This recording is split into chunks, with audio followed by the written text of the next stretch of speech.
What's up guys, this is Andrew from SilverCityReef, and in this video I'm going to tell you all about the minor tank crash that I experienced this month.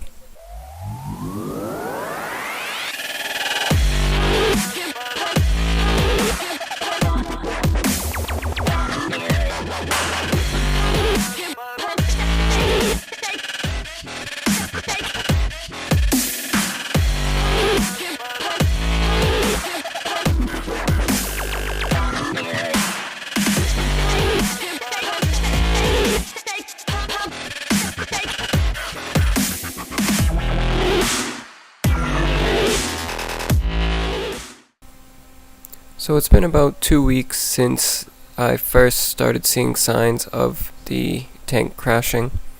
Let me start off by saying this is 100% my fault because I procrastinated after noticing declining coral health. So when you notice something is going wrong, make sure you do what you can to try to fix it. With that being said, let's get right into the story.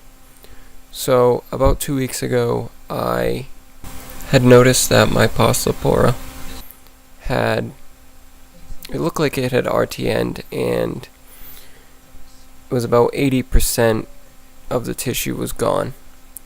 At this point, I removed the coral and put it in the quarantine tank, and I checked the rest of my coral and everything looked fine.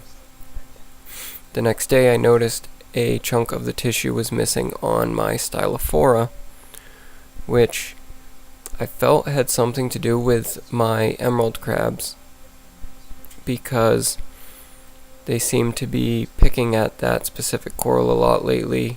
Plus, with the Poslopora, it was always being knocked out of its hole in the rock, which is usually done by the crabs. So I moved it and started monitoring it much closer than normal. As the days went by, I started noticing that every coral I had pretty much was declining in health. Most of them were not extending their polyps, especially like my Digi, the Stylo, obviously. My bird's nest had already RTN'd at this point. My Favites, my marble eye Favites, stopped extending, looking like it was trying to feed. However, my Midnight Princess Favites was still doing well. I mean, normal, it grows pretty well. It's been growing pretty steadily, and that was one of the ones that seemed fine. My torches seemed fine. And my Leptoceras seemed fine. But as the week continued to go on, and I continued to procrastinate on doing something to prevent things from getting worse, the Lepto started to bleach out. The Midnight Princess stopped plumping up during the day, and my torches did not extend at all. So finally it got to my day off, and I decided I needed to do a water change, and I was going to do double the amount I normally do, so I did 10 gallons instead of 5, which on my tank's about 20%. So while doing the water change, I decided that I was going to clean out my sump and try to get some of the algae that was in there and detritus and get it all out. So I had just installed a meter reactor, which at that point I remembered I didn't give it a good cleaning before putting it inside of the sump, because I wasn't planning on putting it in the sump. I was just going to hang it on the stand, which is where it is now. But I don't know if maybe that had a factor on it. And also I had remembered that I had forgot to wash a new filter sock, and that caused my skimmer to go crazy. And also this week, the skimmer actually stopped working for a few days, so I had to fix that as well. As you can probably tell by now, everything started going wrong, so I can't say for sure it was one thing or another, but I just want to tell the story, so maybe if you guys start noticing some of these things, you can try to compare and see if you can figure out what's going on.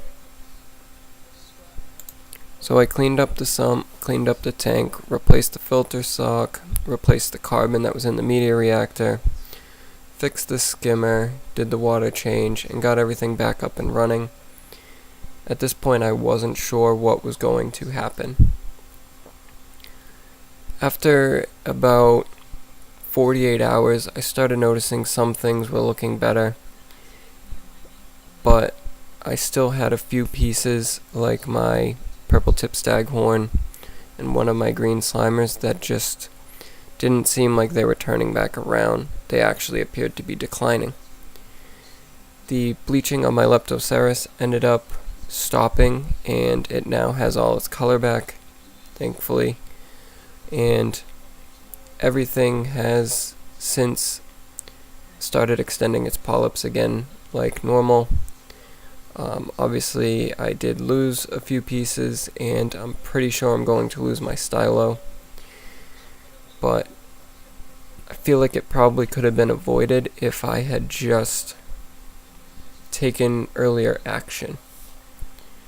So one other thing that also I noticed when I was doing this maintenance, I guess you would call it, was that my phosphate had risen from 0.03 up to 0.1, and my nitrate had also risen, but I don't remember the exact numbers, so I'll put those below.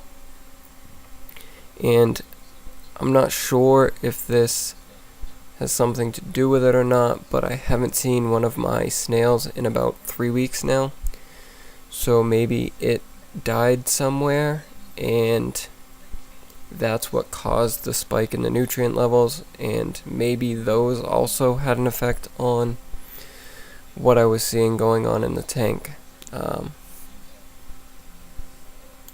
So along with the elevated phosphate and nitrate levels, I noticed that my alk had dropped pretty drastically.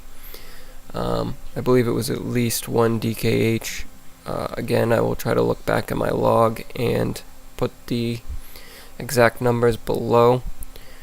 Again, this is something that could stress out coral, especially SPS, probably a lot faster than it would stress out any LPS that I have in my tank. So out of all of these things, I'm not really sure what caused the most damage, but I've definitely learned that I need to monitor things a little bit closely and stop procrastinating, especially if I notice something is going wrong. So now, since I've gotten things turned around as far as I can tell, I've had a lot of hair algae, not really green hair algae, more of like a brown hair algae, and I'm not sure what it's from. Again, it could be if that snail died. The last time that happened to me, I did get an outburst in algae, and where I already had a bunch of other stuff going on, maybe it just took off. I also stopped feeding reefroids, which I was doing fairly often, every few days. No longer doing that, but I have been adding the Aqua Vitro fuel every 4 days, and that doesn't seem to have really any effect on my tank. Well, no bad effects on my tank, so I think I'm going to stick with that and just see what happens. Obviously I will put out a video once I have a better idea of how the product is going to work and whether I have good results or not. Now I brought my elk back up to 9, which is the desired number for me personally, and I monitored it over the past week. I waited 4 days and tested it again and noticed it had dropped by 0.7 in those 4 days. So I brought it back up using Red Sea Foundation B, and I set up a dosing schedule to try to offset that drop. To do this, I used the BRS calculator and a Jebeo doser. Now, the number that the calculator gave me, I decided to go about half of that dose because I'd rather not provide quite enough than cause the alk to skyrocket by adding too much. So, as of this morning, my alk is about 8.9, sorry. And my phosphate was testing maybe 0.005. The color was kind of hard to read, so it could have been 0. I'm not really sure. I will redo the test probably tomorrow or the day after, just to keep an eye on it, because obviously I don't want it at 0. I need some phosphate in the tank to keep everything happy. But at this point in time, I am just happy to see that most of my livestock has turned around and that I didn't lose everything. I did really like the pieces that I did lose or am losing, but I learned a valuable lesson, and I'm glad that I'm able to now share the story to try to prevent this from happening to anybody else. I mean, it was as simple as if I had just done a water change and everything that I did right away, instead of putting it off until my day off.